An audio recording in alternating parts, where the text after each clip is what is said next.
नेपाली कांग्रेसले केही महत्त्वपूर्ण निर्णयहरू गरेको छ। बुँदागत हिसाबले 11वटा निर्णय छ भने उपबुँदाहरू पनि थप्दाखेरि जाजरकोटको भूकम्पका घटनाहरूको विषयलाई गर्दा अलिकति प्रेस विज्ञप्ति र यो निर्णय लामो बनेको छ। त्यसैले म प्रस्तुत गर्न चाहन्छु।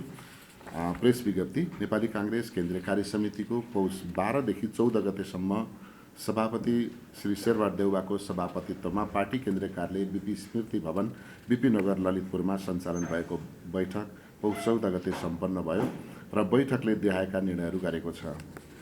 बैठकका निर्णयहरू: समसामयिक विषय: नेपाल एक बहुजातीय, बहुधार्मिक, बहुभाषिक एवं बहुसांस्कृतिक मुलुक हो। नेपाली जनताले पटक पटक गरेको क्रान्ति, सङ्घर्ष र आन्दोलनका बलमा पटक पटक समय सापेक्ष राजनीतिक तथा सामाजिक परिवर्तनहरू भएका छन्। यसै गरी 62-63 को ऐतिहासिक संयुक्त जनआन्दोलनले नेपालमा ठूलो राजनीतिक एवं सामाजिक परिवर्तन ल्यायो, जसको परिणाम स्वरूप 2063 सालमा अन्तरिम संसद, अन्तरिम संविधान, पछि संविधान सभाको निर्वाचन सम्पन्न भयो। पहिलो संविधान सभाले संविधान दिन सकेन। दोस्रो संविधान सभाको निर्वाचनबाट ठूलो पार्टी बनेको नेपाली कांग्रेसको नेतृत्वको सरकारले नै संघीय लोकतान्त्रिक गणतन्त्रको संविधान जारी गर्यो। नेपाली जनताको दशकौंदेखिको निरङ्कुशताको अन्त्य, लोकतन्त्रको बहाली र स्वतन्त्रता, समानता र समावेशिता र न्यायको अभिलाषा यो संविधानले सम्बोधन गरेको छ। संविधान जारी भएको 8 वर्ष बितिसक्दा पनि संविधानले निर्दिष्ट गरेका धेरै सवालहरूमा आवश्यक कानुन निर्माण हुन नसकेकोले प्रणालीप्रति नै प्रश्न उठाउने प्रयास भइरहेका छन्। नेपाली जनताको चाहना र भावना समेटिएको यो संविधानको प्रभावकारी कार्यान्वयनले नै हाम्रा सामु देखिएका आर्थिक, सामाजिक, धार्मिक, सांस्कृतिक एवं राजनीतिक अन्योलता हटाउन सक्छ। 12 बुँदे समझदारी, बृहत शान्ति सम्झौताले निर्दिष्ट गरेको शान्ति प्रक्रियासँग सम्बन्धित बाँकी काम निष्कर्षमा पुर्याई द्वन्द्व प्रभावित व्यक्ति र परिवारलाई न्याय दिलाउन विलम्ब गर्न नहुने निष्कर्षसहित यस प्रक्रियामा संलग्न सबैसँग साझा सहमतिको लागि यो बैठक अपिल गर्दछ। समसामयिक राजनीतिमा हामीले शान्ति प्रक्रिया र निष्कर्षलाई प्राथमिकतामा राखेका छौँ। दोस्रो निर्णय: राष्ट्रिय सभाको निर्वाचनका लागि सत्तारूढ गठबन्धनमा आबद्ध दलहरूको बीचमा सहमतिका आधारमा साझा उम्मेद्वार बनाउने र नेपाली कांग्रेसले उम्मेद्वार प्रस्तुत गर्दा विधानको धारा 32 को उपधारा 9 बमोजिम प्रदेश कार्य समितिको सिफारिस भई आएका नामहरूमध्ये भौगोलिक तथा जातीय क्षेत्रीय सन्तुलन समेतलाई ध्यान दिई पार्टीमा योगदान गरेका, संसदीय क्षेत्रमा योगदान पुर्याउन सक्ने क्षमता भएका, पार्टीप्रति प्रतिबद्ध, स्वच्छ छवि भएका, हालसम्म कुनै पनि अवसर नपाएका वा विभिन्न कारणले अवसरबाट वञ्चित भएका योग्य तथा लोकप्रिय व्यक्तिलाई प्राथमिकता दिइनेछ। निर्णय 3: 2080 मङ्सिर 29 गते बसेको कार्यसम्पादन समितिको बैठकद्वारा 2080 फागुन 7 देखि 10 गते गर्ने भनी निर्णय गरिएको महासमितिको बैठकको मिति परिमार्जनलाई अनुमोदन गर्ने।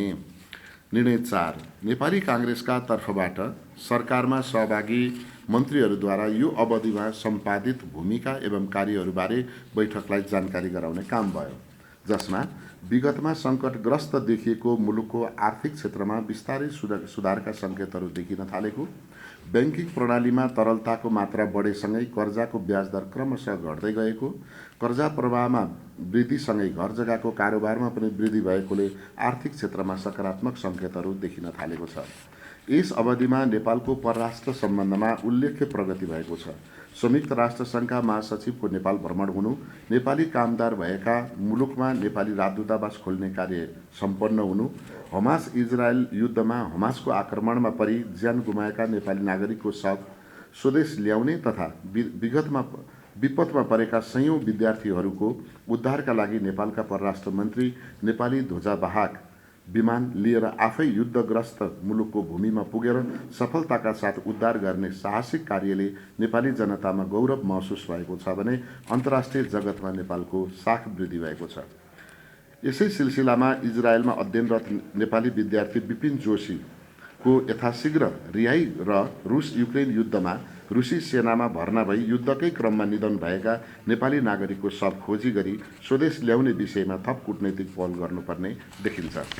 विगतको तुलनामा यस आर्थिक वर्षमा वस्तुको आयात कम भएकोले वैदेशिक व्यापार घाटामा न्यूनीकरण भए पनि निर्यातमा उल्लेख्य मात्रामा वृद्धि हुन नसकेको देखिँदा व्यापारिक व्यावसायिक क्षेत्रमा सन्तोषजनक प्रगति हुन सकेको देखिएन। पुँजीगत खर्च हुन नसक्ने विगतकै समस्या यथावत नै रहेको छ। सम्पन्न भएका आयोजनाहरूको पनि निर्माण व्यवसायीलाई दिनुपर्ने रकम समयमा भुक्तानी नभएको अवस्थाले पनि विकास निर्माणका आयोजनाहरू कार्यान्वयनमा सुस्तता देखिएको छ। विगतदेखिकै बहुवर्षीय आयोजनाहरूलाई बजेट सुनिश्चितताको स्वीकृति दिने प्रचलनले राज्यलाई अनिश्चित समयसम्म गहन आर्थिक दायित्व सिर्जना गरेको छ। यो सरकारको तर्फबाट प्रस्तुत विवरणहरू हुन्। बैठकमा बोल्ने केन्द्रीय सदस्यहरूले गएको 1 वर्षको अवधिमा विकास निर्माण, सुशासन, रोजगार प्रवर्धन, समृद्धि, भूकम्प, बाढी पहिरो, डुबान एवं अन्तर्राष्ट्रिय क्षेत्रमा भएको युद्धका कारण विपदमा परेका नेपालीहरूको उद्धार एवं राहतमा सरकारका कार्यहरू सन्तोषजनक रहँदा रहँदै पनि जनतामा उत्साह भर्न थप कार्यहरू तीव्र गतिमा गर्नु आवश्यक भएको राय सुझाव तथा धारणा राखे। राय सुझावमा स्वदेशमा कृषि उत्पादन क्रमशः घट्दै जाने र खाद्य तथा कृषिजन्य वस्तुको आयात दिनानुदिन वृद्धि हुँदै जानुले मुलुकमा खाद्यान्न सङ्कट हुने र कृत्रिम मूल्य वृद्धि हुने देखिन्छ। मुलुकको आर्थिक सामाजिक क्षेत्रमा सुधारका सङ्केतहरू देखिएका छन्। यद्यपि मुलुकको आर्थिक सामाजिक तथा राजनीतिक क्षेत्रमा विकसित परिस्थितिलाई मध्यनजर गरी विशेष गरी युवा वर्ग, उद्योगी र व्यापारी व्यवसायी लक्षित व्यापक रूपमा रोजगारीका अवसरहरू सिर्जना हुने गरी आवश्यक प्रभावकारी नीति लिन नेपाली काङ्ग्रेस केन्द्रीय कार्य समितिको यो बैठक सरकारसँग माग गर्दछ। लोकतन्त्रको अर्को परिभाषा पारदर्शिता र सुशासन हो। सरकारको सकारात्मक प्रयासका बावजुद पनि यस विषयमा आम जनता विश्वस्त हुन सकेको पाइँदैन। सरकारबाट प्रदान गरिने सेवा जति सुलभ ढङ्गले जनताले प्राप्त गर्छन् त्यति नै सुशासनको अनुभूति बढ्दै जान्छ। जति फराकिलो मात्रामा सुशासनको सन्देश फैलिन्छ त्यति नै लोकतान्त्रिक प्रणालीको दिगो विकास हुने भएकोले शान्ति सुव्यवस्थाको प्रत्याभूतिसँगै सुशासनका लागि प्रभावकारी नीति अवलम्बन गर्न सरकारको ध्यानाकर्षण गर्ने। 2080 पौष 13 गते ललितपुरको बालकुमारी स्थित इपिएस कार्यालय क्षेत्रमा वैदेशिक रोजगारका लागि परीक्षा दिन पाऊँ भन्ने माग गर्ने प्रदर्शनकारी र सुरक्षाकर्मी बीच भएको झडपमा 2 जना युवाको ज्यान जानु अत्यन्तै दुःखद घटना हो। यस घटनाले हामी सबैलाई मर्माहत तुल्याएको छ। तसर्थ सरकारले यो घटनालाई गम्भीरताका साथ लिई देहायका कार्य तत्काल गर्न सरकारको गम्भीर ध्यानाकर्षण गर्ने। 1. उच्च स्तरीय न्यायिक छानबिन समितिको गठन गरी घटनाको सत्य तथ्य पत्ता लगाई दोषीलाई कानुनी कारवाही गर्ने। अहिले डिआइजीको नेतृत्वमा समिति थियो। हामीले यसलाई चाहिँ उच्च स्तरीय भनेको न्यायिक क्षेत्रकै छानबिन गर्ने गरेको उच्च स्तरीय न्यायिक छानबिन समिति गठन गरी घटनाको सत्य तथ्य पत्ता लगाई दोषीलाई कानुनी कारवाही गर्ने। 2. रोजगारीकै लागि विदेश जाने प्रक्रिया सम्बन्धी विवादमा बाट उत्पन्न आन्दोलनमा ज्यान गुमाएका परिवारका कम्तीमा 1 जना सदस्यलाई स्वदेशमै उचित रोजगारी प्रदान गर्नुपर्ने। 3. मृतकका परिवारलाई उचित क्षतिपूर्ति उपलब्ध गराउनुपर्ने। 4. घाइतेको निशुल्क उपचार गर्नुपर्ने। 5. आगामी दिनमा यस्ता घटना दोहोरिन नदिन आवश्यक विशेष नीति अवलम्बन गर्नुपर्ने। साथै मुलुकमा थप रोजगारीका अवसर सिर्जना गर्ने र वैदेशिक रोजगारलाई पनि आकर्षक पारिश्रमिक भएका मुलुकसँग श्रम सम्झौता गरी समग्र रोजगारीको क्षेत्र विस्तार गर्न सके युवा जगतमा देखिएको बेरोजगारी समस्या समाधान भई युवा पुस्तामा व्याप्त निराशा क्रमशः हट्दै जाने हुनाले यसका लागि सरकारले वैदेशिक रोजगारीमा जाने नेपालीलाई स्वदेश र विदेशमा सरकारबाट प्रवाह गरिने सेवा सरल र पारदर्शी बनाई सहजीकरण गर्न प्रभावकारी उपाय अवलम्बन गर्नुपर्ने। निर्णय नम्बर 5. सामान्य ज्याला मजदुरी, खेतीपाती तथा श्रम तथा व्यापार व्यवसाय गर्ने न्यून आय भएका व्यक्ति वा परिवारले कमाएको केही रकम बचत गरौँ भनी सहकारीमा जम्मा गरेको रकम केही सहकारीका सञ्चालकले मनोमानी ढङ्गबाट सहकारी कानुन विपरीत आफू खुसी कारोबार गर्ने तथा आर्थिक अनियमितता र अपचलन गरी बचतकर्ताको रकम हिनामिना गर्ने गरेका समस्या देशव्यापी रूपमा फैलिएको र यसले सर्वसाधारण नागरिकहरूलाई अत्यन्तै अप्ठ्यारो पारेको छ। कतिपय सहकारीसँग कारोबार गरी पीडित भएका नागरिकहरूबाट विभिन्न ठाउँमा आन्दोलन भइरहेको घटनाबारे हाम्रो पार्टीको विगतको बैठकले नै सरकारको ध्यानाकर्षण गराइसकेको छ। यस क्षेत्रको समस्याले सर्वसाधारण जनता र साना तथा अनौपचारिक क्षेत्रमा व्यवसाय गर्ने वर्गको दैनिक जीवनमा समेत कठिन परिस्थिति सिर्जना गर्दै लगेको र सरकारप्रति नै नकारात्मक धारणा बढ्न थालिसकेकोले यस क्षेत्रको समस्या समाधान गर्न नेपाल सरकारले गठन गरेको उच्च स्तरीय संयन्त्रको प्रतिवेदन यथाशीघ्र कार्यान्वयन गर्न तथा बचतकर्ताको लगानी फिर्ता पाउने कुराको सुनिश्चितता गराउन सरकारले तत्काल प्रचलित कानुनको प्रभावकारी कार्यान्वयन गर्ने एवं विद्यमान कानुनी उल्झन हटाई पीडितलाई न्याय दिलाउने प्रभावकारी नीतिगत निर्णय लिन सरकारसँग माग गर्दछ। 6. संघीयता कार्यान्वयनसँग सम्बन्धित कानुन निर्माण सम्बन्धमा संविधान जारी भएको 8 वर्ष बितिसक्दा पनि नयाँ संविधान अनुरूप संघीयता कार्यान्वयन सम्बन्धी कानुनहरू निर्माण हुन सकेका छैनन्। संविधान कार्यान्वयन तथा प्रदेश सरकारका क्षेत्राधिकारसँग जोडिएका आवश्यक धेरै कानुनहरू अझै बन्न नसक्दा यसले तीनै तहका सरकार सञ्चालनमा असहज भएको छ भने नागरिकका मौलिक हक अधिकारहरू कार्यान्वयनमा समेत विलम्ब भइरहेका छन्। यस विषयमा प्रदेश सरकारका तर्फबाट पटक पटक सङ्घीय सरकार समक्ष आफ्ना समस्याहरू प्रस्तुत गर्दै आएको कुरालाई मध्यनजर गर्दै संविधान कार्यान्वयनसँग जोडिएका संविधान सम्मत सङ्घीय निजामती सेवा ऐन, सङ्घीय प्रहरी ऐन, विद्यालय शिक्षा ऐन जस्ता पारित हुने प्रक्रियामा रहेका कानुनहरू अविलम्ब पारित गराउन यो बैठक सरकारसँग माग गर्दछ। 7. समुदायमा काङ्ग्रेस अभियानको कार्ययोजना सम्बन्धमा नेपाली काङ्ग्रेस केन्द्रीय कार्यसमितिको 2080 साउन 4 गतेको बैठकबाट पारित वार्षिक कार्ययोजना अनुरूप कार्तिक महिनामा सञ्चालन गर्ने भनी तय भएको समुदायमा काङ्ग्रेस अभियान विविध कारणले समयमै सम्पन्न हुन नसकेकोले 2080 माघ 7 देखि 22 गतेसम्म केन्द्रीय प्रतिनिधि खटाई सम्पन्न गर्ने। निर्णय नम्बर 8. पार्टीका देय बमोजिमका भातृ सङ्घका तदर्थ समितिको विधान बमोजिम अवधि समाप्त भएकोले 6 महिनाभित्र अधिवेशन सम्पन्न गर्ने गरी कार्य अवधि थप गर्ने। क. नेपाल विद्यार्थी सङ्घ, ख. नेपाल तरुण दल, ग. नेपाल महिला सङ्घ, घ. नेपाल किसान महासङ्घ, ङ. नेपाल लोकतान्त्रिक आदिवासी जनजाति महासङ्घ, च. नेपाल लोकतान्त्रिक खेलकुद सङ्घ। यो एउटा 6वटा भातृ सङ्घ तदर्थ समिति बनेको छ, तर उनीहरूको म्याद समाप्त भएकोले 6 महिनाभित्र अधिवेशन गर्ने शर्तमा सशर्त उहाँहरूको 6 महिना म्याद थप गरिएको छ। निर्णय नम्बर 9. नेपाली काङ्ग्रेसको तर्फबाट निर्वाचित जनप्रतिनिधिको काम कारबाहीलाई थप प्रभावकारी बनाउन आवश्यक समन्वय गर्न केन्द्रीय कार्यसमितिले एक केन्द्रीय संयन्त्र गठन गर्ने। 10.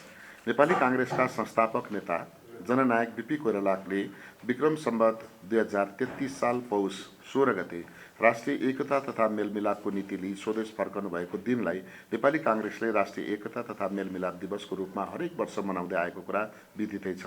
यस वर्ष नेपाली काङ्ग्रेसको आयोजनामा लोकतन्त्र प्राप्तिका लागि पटक पटक आन्दोलनमा योगदान गरेका तथा वृहत शान्ति सम्झौताका पक्षधर विभिन्न राष्ट्रिय राजनीतिक दलका शीर्ष नेताहरूको विशिष्ट आतिथ्यतामा 48औं राष्ट्रिय एकता तथा मेलमिलाप दिवस पौष 16 गते दिउँसो 1 बजे काठमाडौँको नेपाल प्रज्ञा प्रतिष्ठानको हल कमलादीमा भव्यताका साथ सम्पन्न गर्ने भनेको भोलि 16 गते नै हामी यो कार्यक्रम गर्दैछौँ। निर्णय नम्बर 11. जाजरकोट भूकम्प पश्चात बलियो र दरिलो पुनर्निर्माण कसरी गर्ने भन्ने सम्बन्धमा छ। भूकम्पका दृष्टिकोणले जोखिमयुक्त मानिने नेपालमा 90 वर्ष यता मात्रै विक्रम सम्वत 1990, 2045 र 2072 तीनवटा शक्तिशाली भूकम्प गइसकेका छन्। विशेष गरी करिब 5 वर्षदेखि ठूलो भूकम्प नगएको गोर्खादेखि पश्चिम क्षेत्रलाई भूकम्पविदहरूले बढी जोखिमयुक्त मान्दै आएका छन्। भूकम्पको पूर्वानुमान गर्न सक्ने प्रविधि विकास पनि भइसकेको छैन। त्यसैले भूकम्प गइहाले जति सक्दो कम मानवीय र भौतिक क्षति होस् भनेर पूर्व तयारी र सतर्कताका साथ जोड दिइन्छ। प्राय मानव निर्मित संरचनाकै कारण भूकम्पमा बढी क्षति हुन्छ, तर हामी कहाँ भूकम्प लगतै गम्भीर चिन्ता गर्ने, बहस गर्ने तर बिस्तारै बिर्सदै जाने प्रवृत्ति छ। सरकारले भूकम्प प्रतिरोधात्मक भौतिक संरचना बनाउन, सिप र प्रविधिको व्यापक विकास गरी प्रयोग गर्नका लागि उत्प्रेरित गर्न र भूकम्प पश्चात सुरक्षित रहने बारे सचेतना अभियान पर्याप्त मात्रामा चलाउने कार्य गर्न धेरै बाँकी छ। भूकम्पीय जोखिममा रहेका भौतिक संरचनाहरूलाई भूकम्प प्रतिरोधी बनाएर विपद जोखिम न्यूनीकरण गर्न अति आवश्यक छ। त्यसैले राज्यका तीनै तहका सरकारको समन्वयमा आवश्यक नीति तथा कार्यक्रमहरू तर्जुमा गरी भूकम्प प्रतिरोधी भौतिक संरचनाहरू निर्माण गर्नुपर्ने तत्काल आवश्यकता छ। हामी सबै मिलेर बलियो र दरिलो नेपाल निर्माण गर्नका लागि नेपाली काङ्ग्रेसले नेपाल सरकार तथा अन्य सम्पूर्ण सरकारवालासँग निम्न कार्यहरू गर्न आग्रह गर्दछ। 1. जाजरकोट भूकम्पबाट क्षति भएका निजी आवास, सामाजिक भौतिक संरचनाहरू तथा आर्थिक एवं सामाजिक क्षेत्रमा भएको क्षतिको विवरण र पुनर्निर्माणको आवश्यकताको आङ्कलन गरेको प्रतिवेदन post disaster needs assessment PDNA राष्ट्रिय विपद न्यूनीकरण तथा व्यवस्थापन प्राधिकरणले यथाशीघ्र सम्पन्न गर्ने। PDNA पश्चात उपलब्ध लागतको यकिन गरी जाजरकोट भूकम्पको पुनर्निर्माणका लागि आन्तरिक तथा बाह्य क्षेत्रबाट लगानी जुटाउन आवश्यक छ।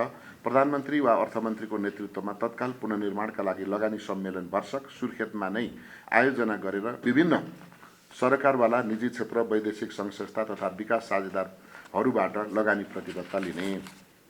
3.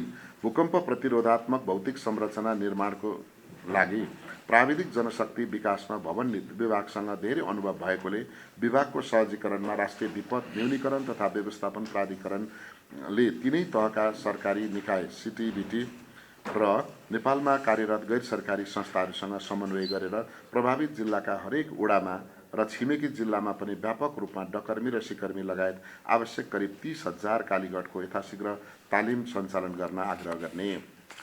4. हाल जाजरकोट भूकम्पले रुकुम पश्चिम, जाजरकोट, बजाङ, बाजुरा लगायत छिमेकी जिल्लाहरूमा प्रारम्भिक अध्ययन अनुसार करिब 95,787 घरहरूमा क्षति पुगेको र करिब 80,000 जति घर पुनर्निर्माण गर्नुपर्ने भएकोले निर्माण सामग्री उत्पादनकर्ताहरूलाई प्रभावित क्षेत्रका बजारहरूमा निर्माण सामग्री सहुलियत र सहज रूपले उपलब्ध हुने वातावरण बनाउन निजी क्षेत्रसँग समन्वय गर्ने।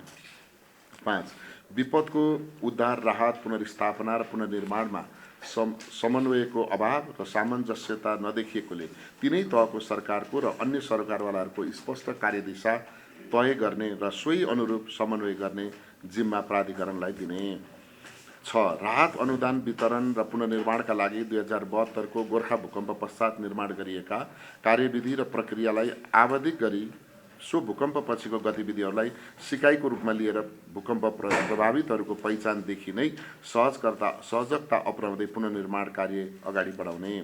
7. भूकम्प प्रभावित क्षेत्रमा प्रभावित भएका विद्यालयहरूमा यथाशीघ्र अल्पकालीन भौतिक संरचनाहरूको निर्माण गरी पठन पाठनलाई निरन्तरता दिने। स्वास्थ्य केन्द्रहरू, सरकारी सेवा प्रवाह गर्ने भवनहरू, सामुदायिक भवनहरूमा हुने सबै गतिविधिहरू सुचारू हुने माहौल सिर्जना गर्ने। आवश्यक कार्ययोजना बनाई स्रोत परिचालन गरी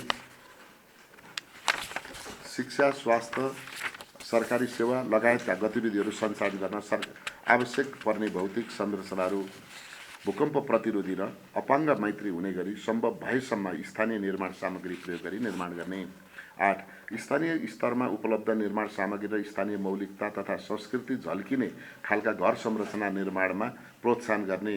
केन्द्रीय भवन विभाग तथा प्राधिकरण मार्फत स्थानीय निर्माण सामग्री प्रयोग गरेर स्थानीय कला संस्कृति परम्परा अनुसार बलियो र दरिलो भवनहरूका विभिन्न आकार र डिजाइनहरू नक्साहरू तयार गरी स्थानीय जनता र कालीगढहरूले बुझ्ने गरी सचित्र पुस्तिकाहरू बनाई प्रभावित र अन्य छिमेकी जिल्लाहरूमा यथाशीघ्र वितरण गर्ने। 9. गोर्खा भूकम्पपछि 2074 सालमा बनाइएको स्वैच्छिक बस्ती स्थानान्तर कार्यविधिलाई अध्यावधिक गरी जोखिम ठहरिएका र अति दुर्गम बस्तीहरूबाट नजिकको सुरक्षित स्थानमा एकीकृत बस्ती विकास गरी बस्ती बनाउन स्थानीय मौलिकता तथा संस्कृतिको जगेर्ना हुने गरी जीविकोपार्जनका लागि पर्याप्त स्रोत साधनको परिचालन हुन सक्ने गरी एकीकृत बस्तीको निर्माण गर्ने। 10. नेपाल सधैँ भूकम्पीय जोखिममा रहेकोले नेपालभर हाल भूकम्प प्रतिरोधी नभएका संरचना र सम्पदाको छुट्टै लागत सङ्कलन गरी सो संरचनाहरूको पुनर्निर्माण र प्रबलीकरण गर्नको निमित्त नीतिगत निर्णय गरी कार्यान्वयन गराउन प्राधिकरण र शहरी विकास मन्त्रालय लगायत तिनै तहका सरकारी निकायलाई निर्देशन दिने। 11.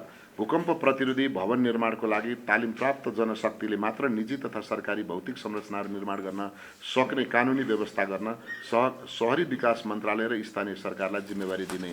12. आवश्यकता अनुसार राष्ट्रिय भवन संहिता परिमार्जन गरी स्थानीय स्तरमा उपलब्ध निर्माण सामग्री र स्थानीय संस्कृति झल्किने खालका सबै सरकारी संरचना निर्माण गर्नुपर्ने व्यवस्था गर्न शहरी विकास मन्त्रालय र स्थानीय सरकारलाई जिम्मेवार बनाउने। सबै स्थानीय सरकारहरूले नयाँ बन्ने भवन तथा भौतिक संरचनाहरूमा राष्ट्रिय भवन संहिताको अनिवार्य कार्यान्वयन गराउने। 13.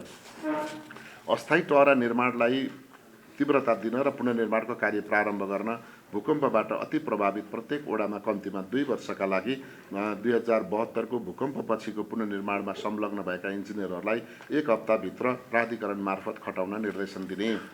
14 जाजरकोट भूकम्प मध्य स्तरको भूकम्प भएकोले अधिकांश ढुङ्गा माटाका घरहरू भत्किएको र पिलरवाला घरमा क्षति नभएकोले आम मानिसमा पिलरवाला घर मात्र बलियो हुन्छ भन्ने सोच सिर्जना भएको र अधिकांश सरकारी कार्यालयका भवनहरू पनि पिलरवाला संरचना बन्ने हुँदा आम मानिसको ढुङ्गा माटाका संरचनाप्रति विश्वास कम भएकोले नमुनाको रूपमा सरकारी भवनहरू पनि स्थानीय स्तरमा उपलब्ध निर्माण सामग्री र स्थानीय मौलिकता झल्किने गरी ढुङ्गा माटोको भूकम्प प्रतिरोधी भवन निर्माण गर्ने गरी सचेतना कार्यक्रमहरू गर्नका लागि प्राधिकरण र स्थानीय सरकारलाई निर्देशन दिने।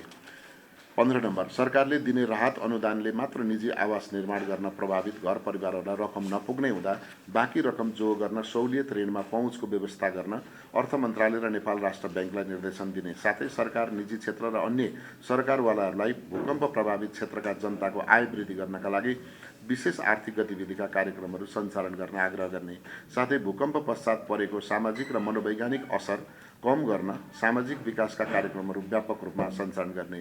16 अभिभावक गुमाएका अति विपन्न गरिब घर परिवारका बालबच्चाहरूको पठन पाठन र जीविकोपार्जनमा असर नपर्ने गरी स्थानीय सरकार तथा अन्य सरकारवाला निकायले कार्यक्रम तयार गर्ने।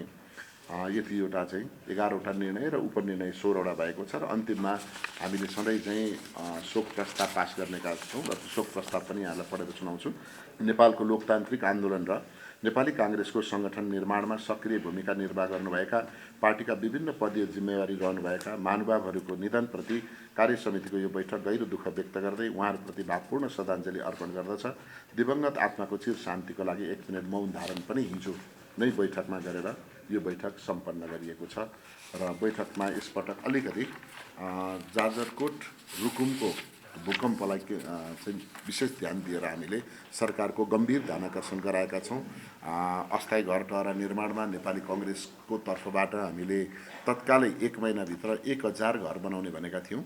हामीले यसमा छुटेको छ। हामीले 1062 घर हाम्रो पार्टीका विभिन्न संयन्त्रबाट नेवी सङ्घ, तरुण दल, महिला सङ्घ अथवा ट्रेड युनियन विभिन्न भातृ सङ्गठनहरूको तर्फबाट र पार्टीकै तर्फबाट समन्वय गरेर पार्टीले नै 10-10 जनाको चाहिँ टोली खटाएर 1062 घर अहिले अस्थायी टहराहरू बनिसकेको छ र त्यो अस्थायी घर टहराहरू पनि अब 60,000 जति घरहरू जरुरी छ। त्यस्तो अवस्थामा छ भने अहिले चाहिँ त्यो हामीले बनाउँदै गरेको र अरू पार्टीका पनि भातृ संस्थाहरूले बनाउँदै गरेको घर चाहिँ अपर्याप्त छ, चिसो छ, ठन्डी छ। त्यसो भएको हुनाले सरकारको गम्भीर ध्यानाकर्षण गराउनका लागि हामीले अलिक विस्तृत रूपमा नै अनुरोध गरेका छौँ।